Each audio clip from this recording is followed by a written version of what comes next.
दरभंगा पहुंचे जाप के राष्ट्रीय अध्यक्ष पप्पू यादव ने आगामी लोकसभा को लेकर हो रहे सर्वे में दिख रही भाजपा की सरकार पर इंडिया गठबंधन को नसीहत देते हुए कहा कि जिस दिन इंडिया गठबंधन के सारे नेता नेट टू नेट कैंडिडेट का चयन कर लेंगे, जो जहां जीतने वाला है उनको टिकट दे, न कि किसी बहरूपिये को जो हमेशा बीजेपी का पार्ट बना हुआ है। वहीं उन्होंने कहा कि हम नाम नहीं लेंगे किसी का, लेकिन आज भी बीजेपी का बहरूपिया बना है, जिसको लेकर जदयू पर सवाल खड़ा हो जाता है। इसलिए जो जहां जीतेगा उसको वहां से टिकट दीजिए। उन्होंने कहा कि सवाल देश को बचाने का है, सवाल इस देश के संविधान को बचाने का है। निश्चित रूप से ममता बनर्जी और अरविंद केजरीवाल ने जो कहा है कि दलित और वंचित को प्रधानमंत्री के रूप में घोषणा कर चुनाव लड़ना चाहिए, वहीं भाजपा के द्वारा कार्यक्रम में मंच पर नीतीश कुमार द्वारा महिला एंकर के कंधे पर हाथ रखने के सवाल पर पप्पू यादव ने नीतीश का बचाव करते हुए कहा कि बीजेपी वाले भी करते हैं, हम आपको दिखा दें। येदियुरप्पा चुनाव नहीं लिए थे क्या, वह सदन में महिला के साथ करते हुए वायरल हुआ था। वहीं पप्पू यादव ने कहा कि किसी के आने जाने से कुछ नहीं होता है, वोटरों का जब मूड बन जाता है खुद को खुद तस्वीर बदल जाता है। हम तो किसी गठबंधन से चुनाव नहीं लड़ते हैं, हम तो अपनी पार्टी से चुनाव लड़ते हैं। हम तो वर्कर्स की मीटिंग करते हैं तो 1 लाख वर्कर्स हमारे मीटिंग में पहुंचते हैं। हम तो कहते हैं आप लोग हमारे साथ आएं और चुनाव लड़ें। जिस दिन इंडिया गठबंधन में सारे नेता नेक टू नेक कैंडिडेट को का चयन कर दिए कि जो जहां जीतने वाला है उसको दो। अब आप यहां ले आइएगा किसी बहरूपिये को जो हमेशा बीजेपी का पार्ट बना हुआ है और उसको कहिएगा चुनाव लड़ाने के लिए दरभंगा में, तो चुनाव हारिएगा कि जीतिएगा। हम नाम नहीं लेंगे किसी का, लेकिन आज भी जो बीजेपी का बहरूपिया बना हुआ है, कभी भी आज भी जो सवाल खड़ा हो जाता है जदयू पर, कुछ लोगों के चलते खड़ा हो जाता है। इंडिया गठबंधन मजबूती के साथ अहंकार छोड़ दे और जो जहां जो पार्टी छोटी बड़ी पार्टी जहां चुनाव जीतने के लायक है आप नेक टू नेक करिए, हम इतना लड़ेंगे छोड़िए। आज सवाल 2025 का नहीं है, सवाल इस देश को बचाने का है, सवाल इस देश के संविधान को बचाने का है, सवाल इस देश के लोकतंत्र को बचाने का है, सवाल इस देश आने वाले समय में जो देश कंप्लीट रूप से कोलैप्स होने वाली उसको बचाने का है। इंडिया गठबंधन को के जो अन्य पार्टी है, सही उन्होंने कहा ममता बनर्जी और अरविंद केजरीवाल ने, निश्चित रूप से इस देश में दलित और गरीब और वंचित को किसी को प्रधानमंत्री घोषणा करना चाहिए। घोषणा करके लड़के देखे दलित प्राइम मिनिस्टर या कोई अत्यंत पिछड़े में किसी को लड़ाइए भारत में। गलत कौन कहा? अब किसी को नीतीश जी बोल दिए आप तो आप उसी का कितना दिखा दें हम आपको। बीजेपी वाले का क्या क्या नहीं करते थे। येदियुरप्पा चुम्मा नहीं लिए थे सदन में, विधानसभा में येदियुरप्पा लेडीज को पकड़ के चुम्मा लिया था कि नहीं, वायरल हुआ था कि नहीं? आइए सुशील मोदी जो बोलता है, सुशील मोदी से जरा पूछिए तो पूर्णिया का जो विधायक मरा था तो क्या क्या आरोप लगा था, रूपम क्या क्या लगाई थी, बोल रहे हैं।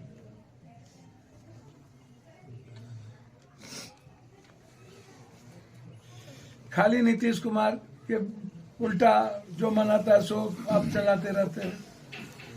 सर भैया जो जिसको जहां जाना होगा, जिसको जहां रहना होगा आप रोकिएगा,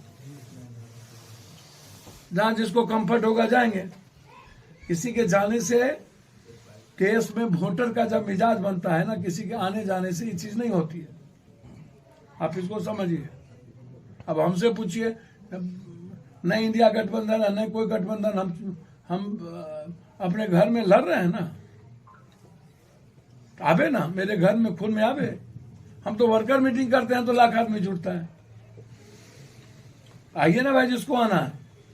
हम तो किसी गठबंधन के साथ नहीं है। नीतीश कुमार जी का जो राजनीतिक अब कैरियर है, जिस जगह नीतीश कुमार है, जो उन्होंने एक बेहतर चीजों की शुरुआत की, जननायक की ओर नीतीश कुमार है। नीतीश कुमार जी जननायक के पास पहुंच गए। 67% आरक्षण, जाति जनगणना, 40 साल के बाद नीतीश कुमार जेपी लोहिया को न टप जाए तो मेरा नाम बदल दीजिएगा। वरीय पुलिस अधिकारी के आदेश के आलोक में जिला के विश्वविद्यालय थाने की पुलिस के द्वारा चला काफी सघन वाहन चेकिंग अभियान। कई मोटरसाइकिल चालकों पर उल्लंघन मामले में जुर्माना फाइन किया गया। विश्वविद्यालय थाने की पुलिस के द्वारा विश्वविद्यालय थाना रोड मुख्य सड़क पर वाहन चेकिंग अभियान चलाया गया। यह चेकिंग अभियान थाने के पास ही किया गया, जिसमें लगभग दर्जन भर से भी अधिक ऐसे मोटरसाइकिल चालक थे जो बिना हेलमेट के थे, ट्रिपल लोडिंग थे। ऐसे तमाम लोगों का ऑनलाइन चालान काटा गया एवं कई लोगों को पेंडिंग चालान भी रखा गया है। जिले में आए दिनों मोटरसाइकिल चेकिंग अभियान का आयोजन किसी न किसी सड़कों पर होता रहता है, इसलिए आप रहें होशियार। मोटरसाइकिल चलाएं तो अपनी सुरक्षा के लिए हेलमेट जरूर पहनकर चलें, इससे आप ही रहेंगे सुरक्षित और फाइन देने से भी बच सकेंगे। बिना हेलमेट के मोटरसाइकिल चलाते हुए पकड़े जाएंगे तो आप पर होगा 1000 का जुर्माना। ऐसे ही कई लोगों को ऑनलाइन जुर्माना कर मोटरसाइकिल चालकों को उन्हें रिसिप्ट थमाया गया। हो रही है बड़ी पदाधिकारी के आदेशानुसार कितना फाइन कटा अभी तक? कहाँ पर काट रहे हैं चालान? अभी अपना परिचय क्या है? यहाँ क्या चीज का फाइन काटा गया? कितना का फाइन कटा? 1000 का। क्या नाम है? अंकित कुमार। तो बिना हेलमेट क्यों चलते हैं? हेलमेट तो अपना सुरक्षा का चीज है। घर में भूल गए थे, काट दिया गया। देख सकते हैं किस तरह से। क्या नाम है? घर बिहार सरकार के द्वारा शिक्षा व्यवस्था को दुरुस्त करने के लिए बीपीएससी के द्वारा शिक्षक भर्ती परीक्षा का आयोजन कर बीपीएससी चेयरमैन अतुल प्रसाद योग्य शिक्षकों की सूची बनाकर सरकार को दे रही है, ताकि बिहार की सरकारी शिक्षा व्यवस्था को नई उमंग मिल सके। वहीं दूसरी तरफ शिक्षा विभाग के अपर मुख्य सचिव के पाठक अपने सख्त अंदाज में शिक्षा व्यवस्था को पटरी पर लाने में दिन रात एक किए रहते हैं। चाहे शिक्षा विभाग के द्वारा छुट्टियों के कटौती हो या फिर शिक्षकों को समय पर स्कूल पहुंचकर स्कूल का संचालन कर बच्चों को गुणवत्तापूर्ण शिक्षा मिल सके। वहीं सरकार व उनके मुलाजिम नए शिक्षक भर्ती के बाद गुणवत्तापूर्ण शिक्षा की बात करते थकते नहीं है। वहीं दूसरी तरफ दरभंगा जिला के किरतपुर प्रखंड के रसियारी पंचायत के सिरसिया गांव स्थित न्यू प्राथमिक विद्यालय की है, जहां बच्चों के स्कूल में पढ़ने के लिए मूलभूत सुविधाओं का भी घोर अभाव है। इस विद्यालय के शिक्षक सड़क पर पॉलीथीन टांग कर पढ़ाने को विवश हैं।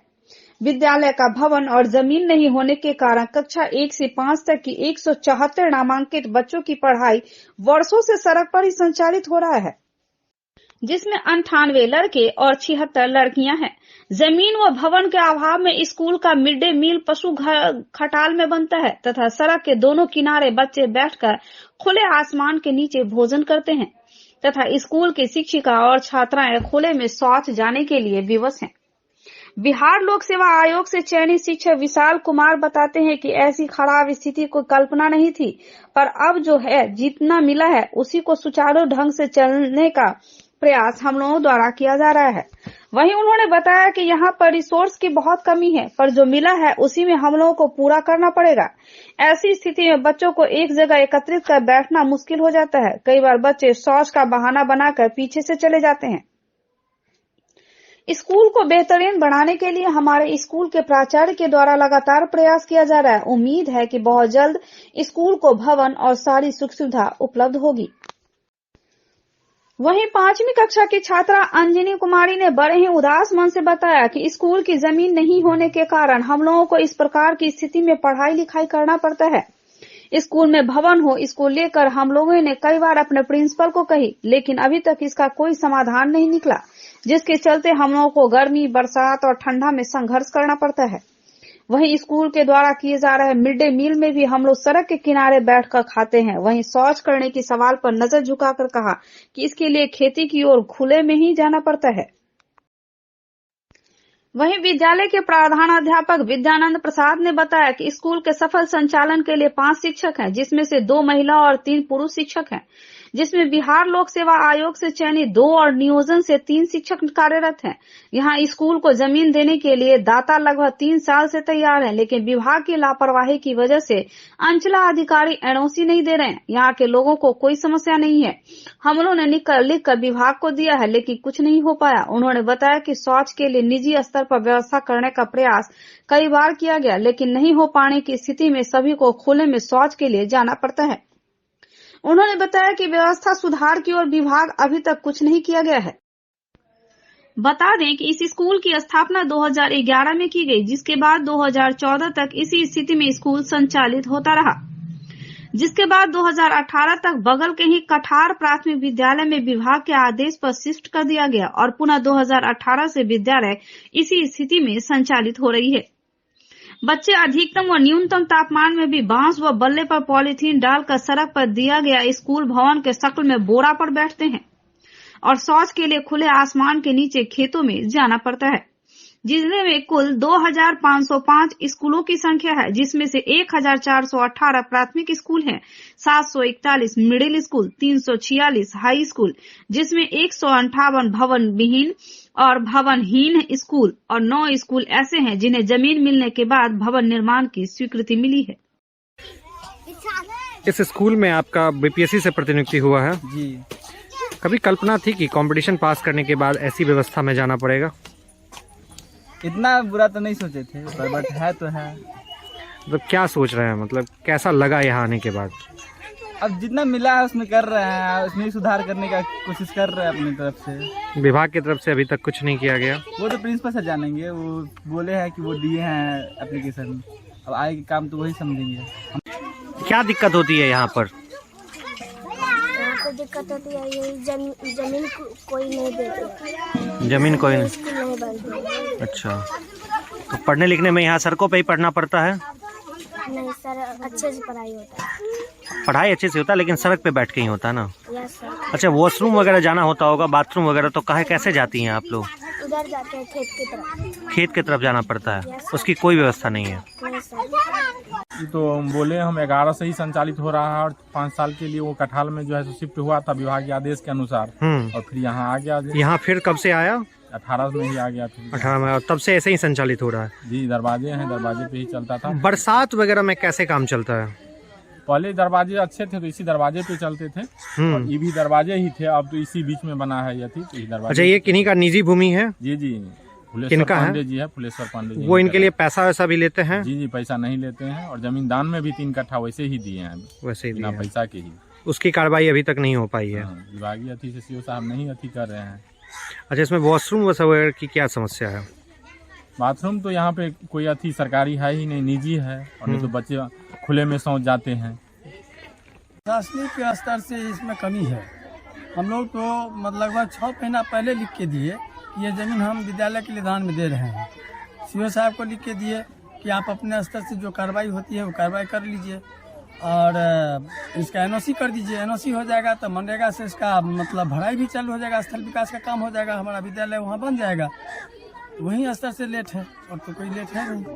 हम लोगों के स्तर से कोई कमी नहीं है, मतलब विभागीय लापरवाही की वजह से? विभागीय कमी है। हाँ।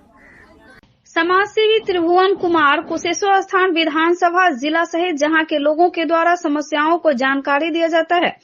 एक समाज के सच्चे नागरिक होने के नाते उपरोक्त समस्याओं को लेकर संबंधित विभाग के अधिकारियों और जनप्रतिनिधियों तक समस्याओं को रखने का प्रयास का दौर अनवरत जारी रखते हुए बिहार विधानसभा उपाध्यक्ष, पूर्व मंत्री, पूर्व सांसद महेश्वर हजारी से पटना के सरकारी आवास पर मिलकर विभिन्न पंचायत में हो रहे घोटाले सहित क्षेत्र के विकास के अहम बिंदुओं पर महत्वपूर्ण मांग पत्र समर्पित किए।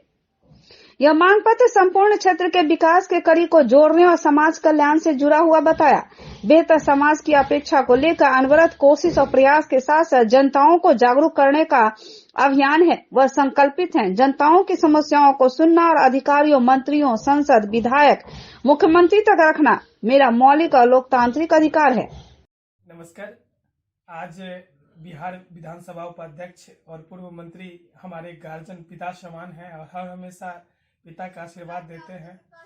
अपने कुशेश्वर स्थान विधानसभा के विभिन्न समस्याओं के साथ साथ कुछ विभागीय समस्या को लेकर पत्र दिए हैं। साथ ही नया वर्ष से कुछ ही दिन पूर्व जब मुलाकात हुई तो चाचा जी को नव वर्ष से पहले हम शुभकामनाएं देते हैं कि हम लोगों को आशीर्वाद दीजिए और अपने कुशेश्वर स्थान विधानसभा ही नहीं बल्कि पूरे बिहार के अंदर सभी पर निगरानी रखते हुए हम लोगों को जो जन समस्या है उस पर पूरी नजर रखते हुए क्षेत्र के विकास के लिए हम लोगों को आगे बढ़ाइए। यही अपेक्षा के साथ पुनः नव वर्ष की हार्दिक बधाई शुभकामनाएं देते हैं। दरभंगा पहुंचे साक्षी महाजन ने इंडिया गठबंधन पर जमकर निशाना साधा। कहा, इंडिया गठबंधन तो कुछ है ही नहीं, घमंडिया गठबंधन है, चोरों का गठबंधन है। केवल मोदी के खौफ के कारण इंडिया गठबंधन बना। उत्तर प्रदेश के उन्नाव से सांसद स्वामी सच्चिदानंद हरि साक्षी महाराज अपने निजी दौरे पर बिहार के दरभंगा पहुंचे, जहां उन्होंने पत्रकारों से बात करते हुए इंडिया गठबंधन पर जमकर हमला बोला। इंडिया गठबंधन तो कुछ है ही नहीं, वो घमंडिया गठबंधन है, वो चोरों का संगठन है। या तो उनके नेता बेल पर है या जेल जाने की प्रतीक्षा में है। वहीं उन्होंने कहा कि इंडिया गठबंधन केवल और केवल मोदी के खौफ के कारण इंडिया गठबंधन है। आप 1 महीना देख लीजिए, ये गठबंधन तार तार होने वाला है। ये प्रयोग पहले ही होते रहे और पहले भी सफल नहीं हुए। उन्होंने कहा कि इन लोगों को मोदी के सबके साथ सबका विकास का खौफ है। ये गठबंधन तो वाले सड़क, बिजली, विकास, गरीब, किसान की बात नहीं करते। इनका एक ही एजेंडा है, मोदी हटाओ, लेकिन जनता समझ रही है। वहीं उन्होंने कहा कि कांग्रेस तो समाप्त हो चुकी है। आप ये देखिए, जैसे जोकर होता है ना, वैसे ही राहुल गांधी है। देश के उपराष्ट्रपति का कल्याण बनर्जी मजाक कर रहे हैं, बिल्कुल बंदर की तरह। राहुल गांधी उनका वीडियो बना रहे हैं। ये केवल उनका नहीं, देश का अपमान है। मुझे लगता है कांग्रेस का कोई भविष्य नहीं है। जो जहां है उसमें भी कम जाने वाली है। बीजेपी हानि और लाभ की चिंता नहीं करती है, बीजेपी राष्ट्र की राजनीति करती है। वहीं उन्होंने कहा कि भाजपा राष्ट्रवादी पार्टी है, वो वोट की राजनीति नहीं करती, वो तुष्टीकरण किसी का नहीं करती। आपने मोदी के कार्यकाल में देखा होगा कि सारे हिंदुस्तान में एक भी सांप्रदायिक दंगा नहीं हुआ। वे लोग कहते थे अगर बीजेपी आएगी तो मुस्लिम को खा जाएगी। हम लहसुन प्याज नहीं खाते तो मुस्लिम को क्या खाएंगे। अब मुस्लिम ही समझ गए हैं, यही विपक्ष का रोना है कि हिंदू तो बीजेपी के साथ हैं ही, अब मुस्लिम भी आ रहे हैं। अब हम किस पर राजनीति करेंगे। ये सब अपना बोरिया बिस्तर बांध ले, अब राजनीति इनसे नहीं होने वाली। इंडिया गठबंधन तो कुछ है ही नहीं, वो घमंडिया गठबंधन है, चोरों का संगठन है। या तो वो बेल पर है या जेल की प्रतीक्षा में है और केवल मोदी का खौफ, मोदी के खौफ के कारण इंडिया गठबंधन है। और आप 1 महीना देख लीजिए, 1 महीने में ये इंडिया घमंडिया गठबंधन तार तार होने वाला है। ये कहीं चलने वाला नहीं है। ये प्रयोग पहले भी होते रहे हैं, लेकिन पहले भी सफल नहीं हुए, तो अब भी सफल नहीं होने वाले हैं। पर मोदी का खौफ, मोदी ने जो विकास किया है, सबका साथ सबके विकास, खौफ इतना है कि ये जो इंडिया गठबंधन वाले हैं, सड़क की बात नहीं करते, बिजली की बात नहीं करते, विकास की बात नहीं करते, गरीब की बात नहीं करते, किसान की बात नहीं करते। इनका एक ही एजेंडा है, मोदी हटाओ, मोदी हटाओ। तो जनता समझ गई है कि सब पागल हैं। किसको लाभ ये नहीं कहते, पर मोदी हटाओ, मोदी हटाओ। तो मोदी का खौफ इतना है कि एक ये गठबंधन बन गया है अभी कुछ समय के लिए, पर ये बहुत जल्दी तार तार होने वाला है। कांग्रेस तो समाप्त हो चुकी है। आप ये देखिए, कांग्रेस तो एक जैसे जोकर होता है, तो राहुल गांधी जोकर बन गया है। देश के उपराष्ट्रपति का तृणमूल कांग्रेस के कल्याण बनर्जी मजाक बना रहे हैं और बिल्कुल बंदर की तरह राहुल गांधी उनका वीडियो बना रहे हैं। ये देश का अपमान है, केवल उपराष्ट्रपति का नहीं। तो मुझे लगता है कि कांग्रेस का कोई भविष्य नहीं। कांग्रेस जहां है उससे भी कम जाने वाली है। बीजेपी हानि और लाभ की चिंता नहीं करती। बीजेपी राष्ट्र की राजनीति करती है, मानवेंद्र की राष्ट्रीय राजनीति करती है और जो कहती है वो करती है। हम एक थे तब भी हम कहते थे सौगंध राम की खाते मंदिर वहीं बनाएंगे। आज मंदिर बन गया है तो मोदी जी उसमें पूजा करने वाले हैं, सबसे पहले दर्शन करने वाले हैं। तो भारतीय जनता पार्टी राष्ट्रवादी पार्टी है, वो राष्ट्र की राजनीति करती है, गरीब की राजनीति करती है, झुग्गी झोपड़ी के इंसान की राजनीति करती है, वोटों की राजनीति नहीं करती, तुष्टों की राजनीति नहीं करती। भारतीय जनता पार्टी कहना है न्याय सभी को, तुष्टिगण किसी का नहीं। इसलिए आपने कम से कम मोदी जी के कार्यकाल में देखा होगा, सारे हिंदुस्तान में एक भी सांप्रदायिक दंगा नहीं। लोग कहते थे मुसलमानों से कि अगर बीजेपी आ गई तुम्हें खा जाएगी। अरे भैया, हम लहसुन प्याज नहीं खाते, मुसलमान को कैसे खाएंगे? अब मुसलमान भी समझदार हो गया है और मुसलमान को पता चलने लगा है कि वास्तव में नेता तो मोदी जी है। तो यही विपक्ष का रोना है। विपक्ष का रोना इसी बात का है कि हिंदू तो मोदी के साथ है ही, अब मुसलमान भी खिसका जा रहे हैं मोदी साथ, हम राजनीति किस पर करेंगे? तो ये सब अपना अपना बिस्तर बोलिए बांध लें, अब राजनीति के लिए विपक्ष के लिए कोई जगह नहीं है। पूरे मिथिलांचल और दरभंगा का काफी प्रसिद्ध मां श्यामा मंदिर में नए बदलाव के साथ बलि प्रथा प्रारंभ है और नए नियमों के साथ लगातार बलि प्रथा का आयोजन हो रहा है। एक बार फिर से मां श्यामा मंदिर लिए चलते हैं और किस तरह से वहां बलि प्रथा नए नियम और बदलाव के साथ चल रहा। यहां श्रद्धालु आए दिन पहुंच रहे हैं और रीति रिवाज के साथ बलि प्रथा कर रहे हैं। हालांकि न्याय समिति ने बलि प्रथा को लेकर न तो किसी का विरोध किया था और न ही किसी के पक्ष में थे। आखिरकार नए नियम के साथ बलि प्रथा चल रहा है। बलि प्रथा को लेकर दो गुटों में लोग अवश्य बट गए थे, कोई पक्ष में तो कोई विपक्ष में, लेकिन आखिरकार इसका रास्ता निकल गया और इसका समाधान नए नियम और नए शर्तों के साथ बलि प्रथा चल रहा है। श्यामा मंदिर में बलि प्रथा पर रोक लगी थी, फिर बलि प्रथा चालू हुआ है, क्या कहेंगे आज? देखिए, हम लोग की ये जो लड़ाई थी ये बिहार न्यास परिषद से थी। उन्होंने इस बात को पुनः वापस ले लिया। जो उन्होंने बलि प्रथा पे बलि देने पे जो रोक लगाई थी उसको वापस ले लिया है। हम लोगों ने 25 दिसंबर को डेट दिया था कि हम लोग 25 दिसंबर को सैकड़ों संख्या में लोगों के साथ विरोध में आएंगे, लेकिन उससे पूर्व ही हमारी प्रशासन के द्वारा हमारी मांग को पूरा कर दिया गया। श्यामा माई के मंदिर में पुनः पुराने तरीके से रीति रिवाज से हमारे यहाँ बलि प्रदान शुरू हो गया है। तो इस खुशी में और इस हम लोग को जब 25 दिसंबर का हम लोग डेट दिया था, उस डेट को आज हम लोगों ने कुछ सांकेतिक रूप से मैया के चरण में हम लोग बलि दे रहे हैं। कितने छागर का बलि दे रहे हैं? 4। अपना परिचय दीजिए। उदय नारायण झा, मिथिला स्टूडेंट यूनियन राष्ट्रीय प्रधान सचिव। में न्यास समिति के द्वारा या किन्हीं के द्वारा बलि प्रथा पर रोक लगी थी, पुनः बलि प्रथा चालू हुई है, क्या कहेंगे? अब जो हमारे 11 सदस्यीय कमेटी के जो मेंबर है, अब उनका जो निर्णय हुआ है उनके आदेशानुसार अभी कार्यरत है और विशेष अभी प्रावधान हम लोग का बाकी है। अब जैसे जो होता है फिर कमेटी जो निर्णय करेगी वही डिसीजन आपको मंदिर में होगा। एमएसयू के द्वारा 4 छागर का बलि चढ़ाया गया है माँ भगवती को, क्या कहेंगे? मैंने तो बोला आपको, जो 11 सदस्यीय हमारे जो कमेटी के मेंबर हैं उनके द्वारा जो डिसीजन जैसे जैसे लिया जा रहा है उसी हिसाब से काम हो रहा है। अपना परिचय दीजिए। मेरा नाम हुआ अमरजीत कारक, मां श्यामा काली न्याय समिति का नया प्रबंधक। दिल्ली के विज्ञान भवन में महान शिक्षाविद दार्शनिक काशी हिंदू विश्वविद्यालय के संस्थापक भारत रत्न पंडित मदन मोहन मालवीय जी की 162वीं जयंती के अवसर पर प्रधानमंत्री नरेंद्र मोदी ने उनके जीवन के सार को संकल्पित करते हुए विमोचन किया। इस अवसर पर दरभंगा के कुमार कपिलेश्वर सिंह जी को केंद्रीय मंत्री अर्जुन राम मेघवाल के द्वारा सम्मानित किया गया। मालूम रहे कि दरभंगा महाराज के वंशज कुमार कपिलेश्वर सिंह को प्रधानमंत्री कार्यालय से विशेष निमंत्रण भेजा गया था।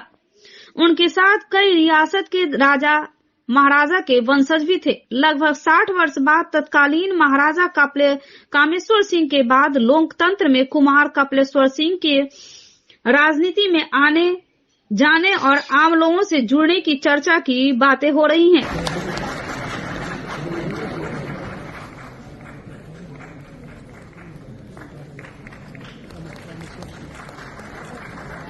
महाराज इज्जराज सिंह बहादुर कोटा, महाराज इज्जराज सिंह बहादुर कोटा।